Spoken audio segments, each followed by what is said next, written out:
Hello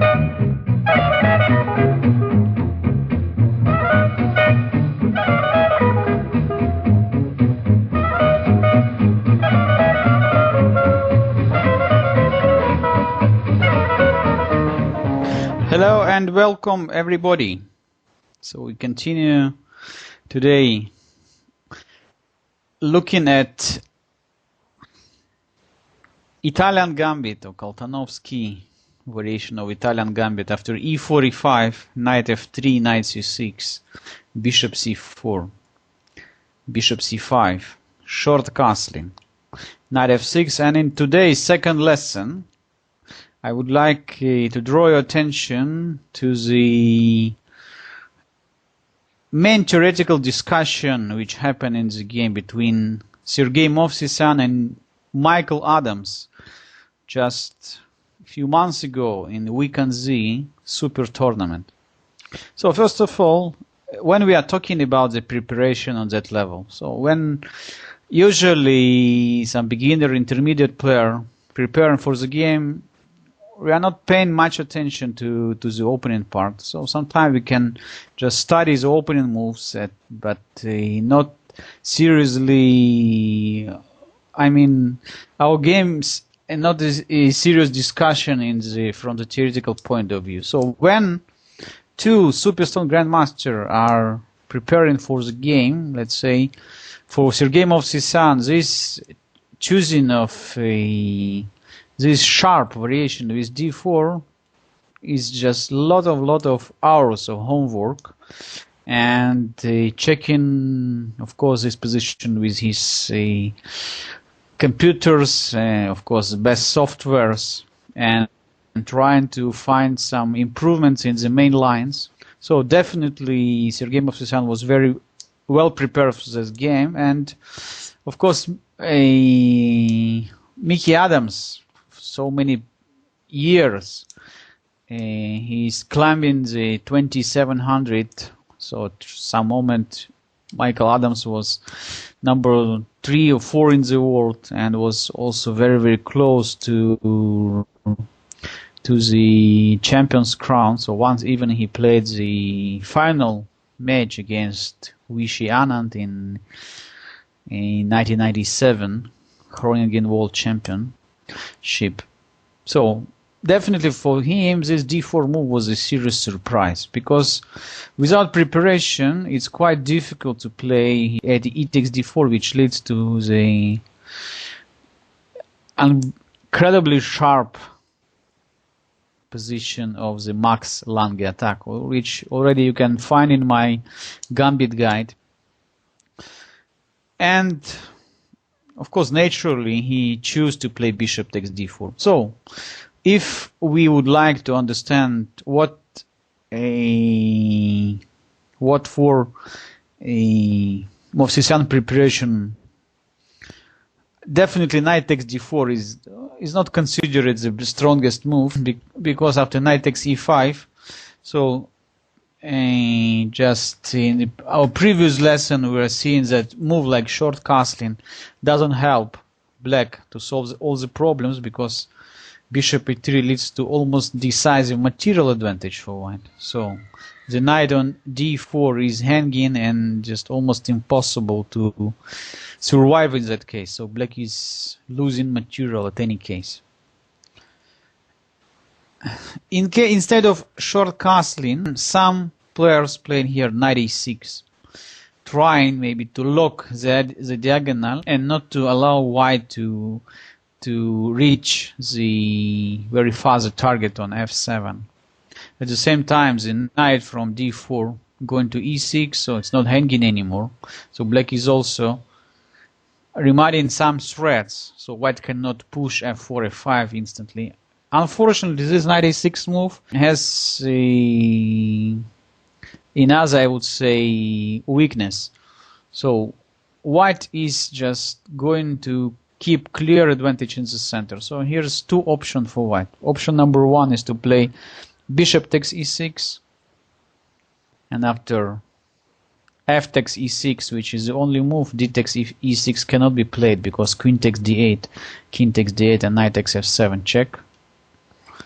So necessary to capture with f pawn, which after knight d3, bishop e7 and e4 e5, black's position is very, very unpleasant. White is intending to play queen h5, and maybe even, for instance, after knight d5 you play c4. Next move is queen h5, then queen h6. So after g6 we can play queen h6, prevent black from castling, and huge development advantage. Opportunity is to fix black structure in the center after c4, c5, and still we are intending to play queen g7 at the right moment. So a lot of troubles for black here. So this line cannot be recommended. But also I saw that in one of the game, instead of playing bishop takes e6, white also tested this knight d3 move, which is also quite unpleasant. So after knight d3, bishop e7 and e5, black is still cannot find the safe place for his knight on f6. So definitely knight takes d4 cannot be recommended. So one of the question I got in that position after d4, so what happened in bishop takes d4, knight takes d4, and here instead of playing knight takes d4, which is the main line, so what happened in case of e takes d4?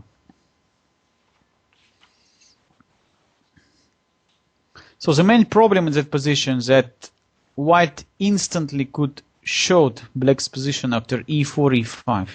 We already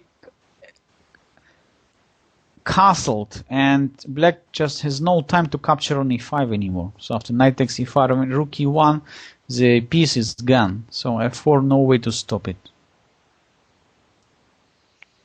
And in case black plays something like knight e4, white has extremely strong and almost decisive continuation here. Queen g4 simultaneously attacks knight on e4 and pawn on g7. After d5, queen takes g7, so clearly that rook f8 cannot help black, since bishop h6 just totally destroys black's king side, and no way to stop queen takes f8, and black is under material losses. Black tried here to play king e7, but of course this funny move cannot solve black after bishop takes d5, queen takes d5, queen takes h8, and black's tried to reach some counterattack after knight takes e5, f3, bishop h3, could be paired by the simple move queen g7. So white even no need to capture this rook on a8 and to allow black some counterplay over the white's king side. So after king g7, black has too many pieces on the air.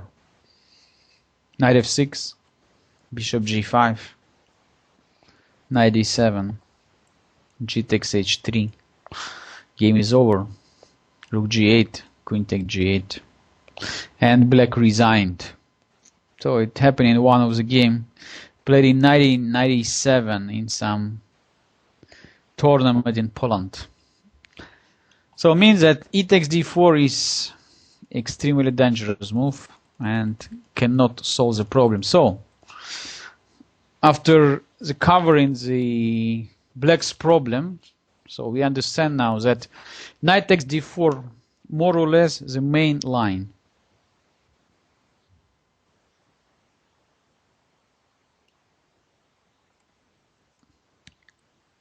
And in the previous lesson already I explained the problem. So white is having now pawns down, but black is intending to play d6 and bishop e6. So definitely this position was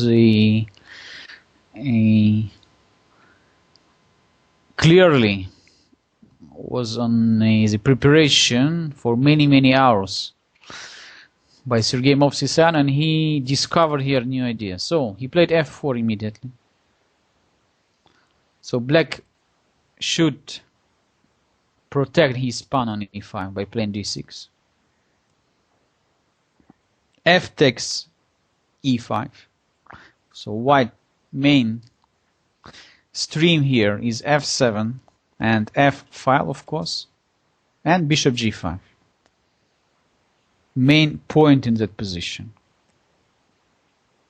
Now black could play immediately queen e7, or could move the bishop on e6 instantly, trying to exchange this dangerous bishop on c4. It's quite interesting to pay attention that after move queen e7, probably one of the best reaction for white here, not to play c3 immediately, which could be met by queen c5 or even knight e6, but to start with very unusual move, knight a3. So this side development of knight usually is not recommended, but this position is just a exception from the classical rules of the development. So knight at the same time protects the bishop. Look also on b5 square, but what is the most important is after c3, when black's knight is leaving the d4 square, black has no way to castle his king. So there is no opportunity to castle short side. So next, white is threatening to play c3, keeping very strong initiative. So bishop e6 played.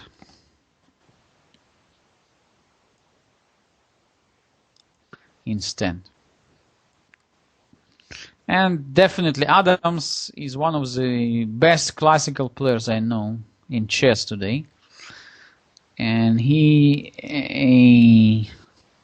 his colleagues even call him the Spider-Man, because always his maneuver playing is very positional, but he's playing quite aggressively. So it's a bit interesting mix of his style. He's also very strong in positional play, incredibly good in the end games, and sometimes in the sharp position and tactical position he's not feeling so well. So bishop e6 is the most natural choice, and I guess that even in home preparation Sergei Movsisyan considered bishop e6 as the main line. And same idea, knight comes to a3. Important point that after c3 the d file is still opened. At the same time, white's knight, in case black is trading on c4, from c4 could go to e3, and in order white is captured on f6 later on, that knight could achieve or f5 or d5 strong outposts.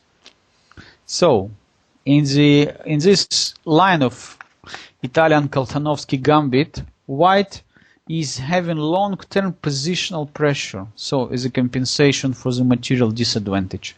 So this is quite different from what we studied already for so many lessons. So here it's quite advanced ideas, I would say, but very interesting. So white is now intending to play c3, send away the knight from d4. Queen e7. Clearly that move like h6 only leads to the tempi loss. So bishop takes f6 anyway, my main point, and this happened in the game between Tkachov and Ilyanov, which we covered last lesson.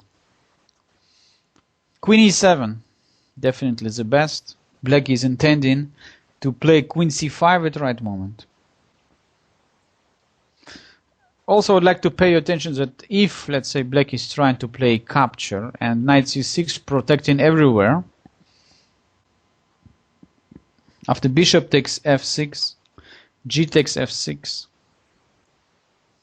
black is going to lose this pawn later on, but no need to capture it immediately, because black anyway cannot save it. So white simply could make the interesting move like c3, take more control over the d4, and almost force black to capture on d1, since if black is not capturing, white is just playing queen f3 and then rook d1, even keeping the queens in the board. So after queen takes d1 and rook takes d1, it's quite easy to understand that pawn cannot be saved. After king e7, this is only way to protect f6 Knight e3, white's knight is coming or to d5 or to f5, and in both cases the white's attack over the f file is just bringing clear dividends. So white is of course keeping huge advantage in that case.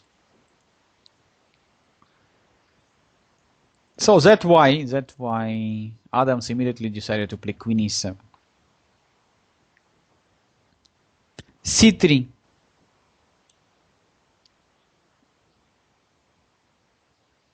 Knight c6. Okay, here another interesting moment. So we can try here maybe to play queen c5 or something like that. Not immediately. Bishop takes c4, knight takes c4, and queen c5.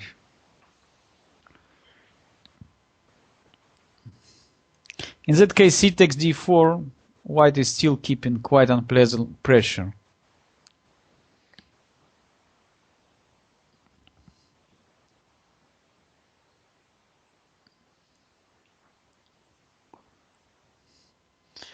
Adams played immediately knight c6. So the most, I would say, natural move. And here, more or less, at that point, I believe that Movsisyan preparation is just finished. He loved to play this position, and the movies which he chose already happened in practice. He played king h1. So white is just still keeping strong pressure over the f file. Queen c5 cannot be played anymore, so white king left the check.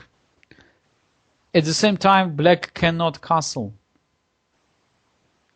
After rook d8, white has already quite a lot alternatives. So we can move the queen on e2, can play queen f3, and even quite interesting move queen b3.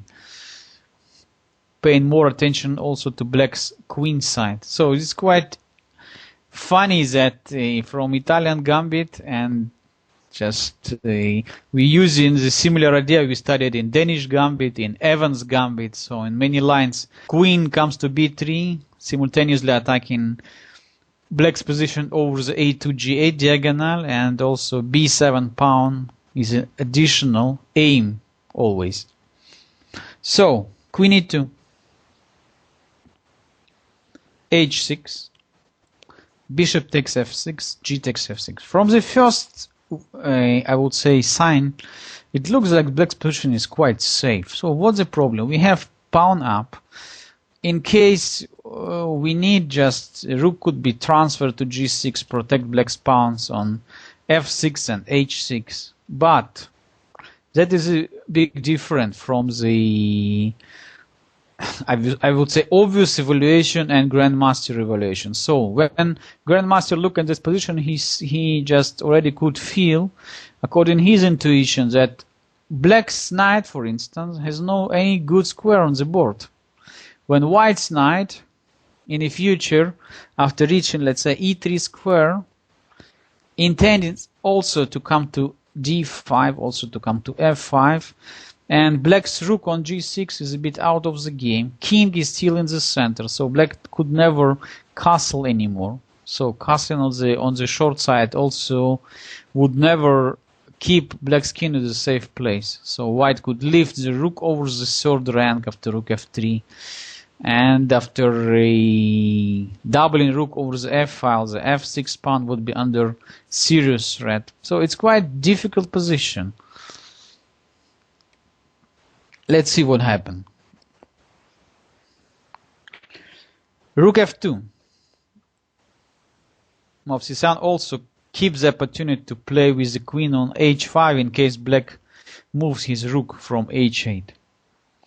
But at the same time, of course, we are preparing just doubling rook over the f file, and black's pawn on f6 and then pawn on f7 would become quite big problem for black. Rook g8. So after rook a to f1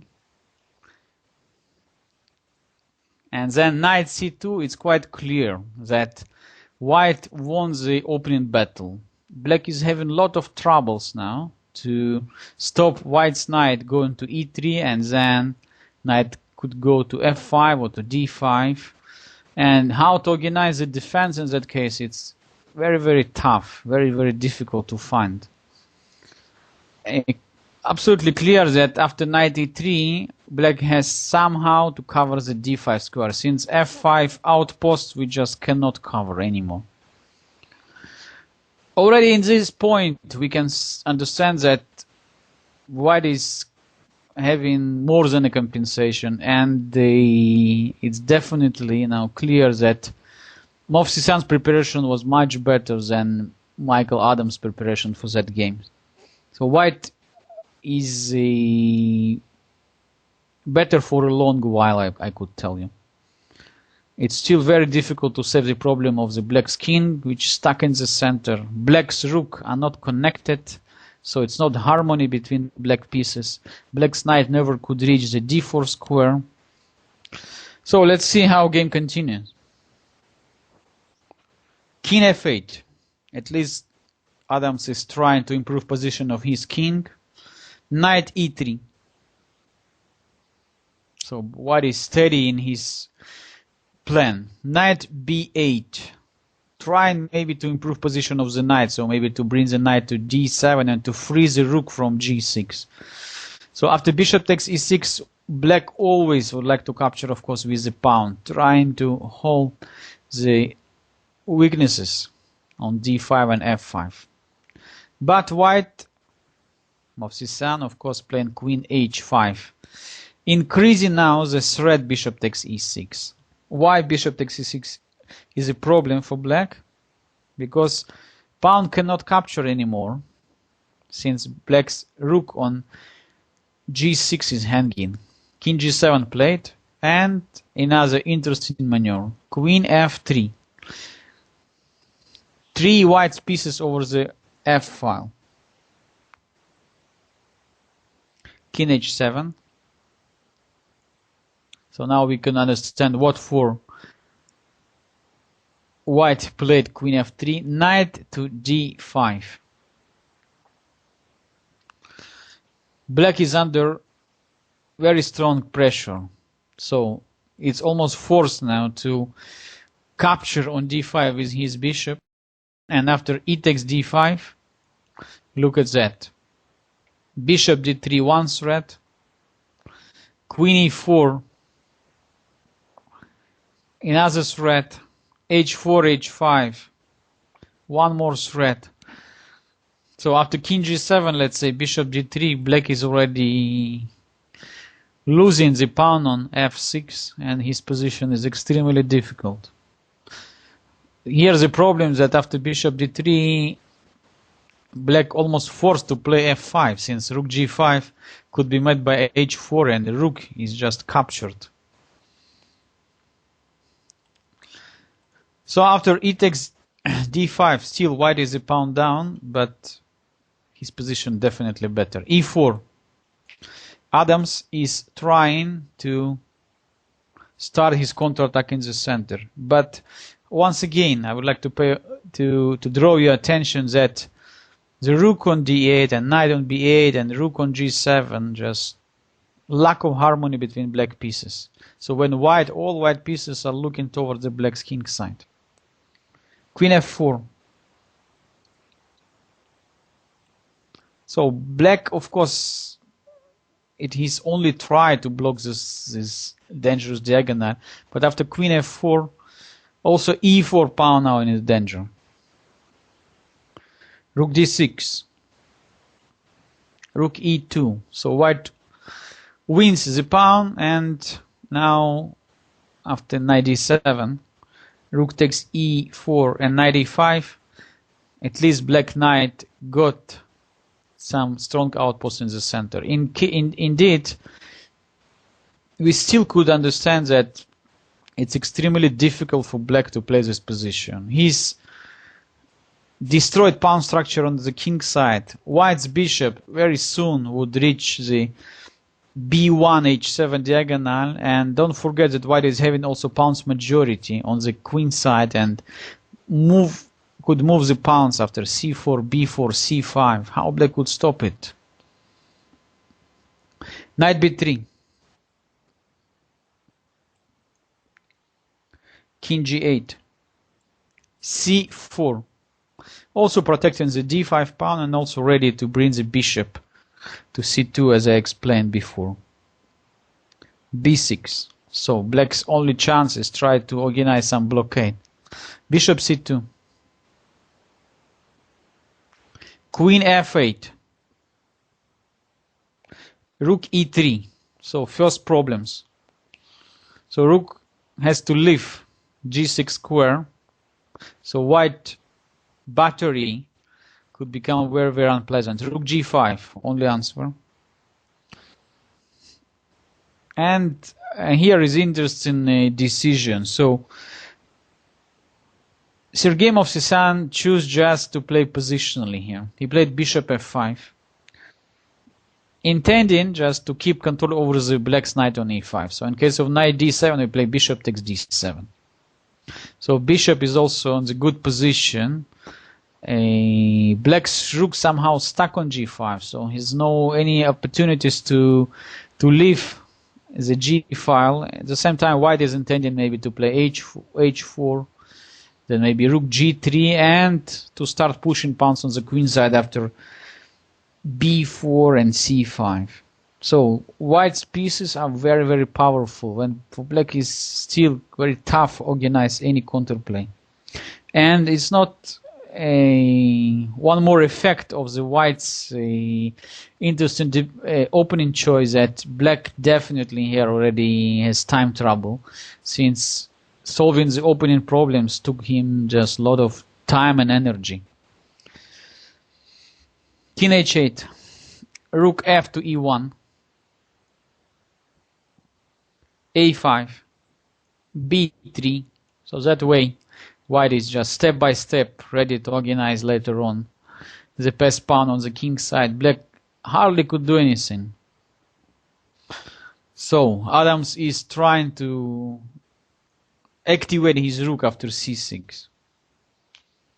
D takes c6, rook takes c6, h4, rook g8, and now white takes more control over the center files and necessary rook d1 move. So now rook is ready to go to d5,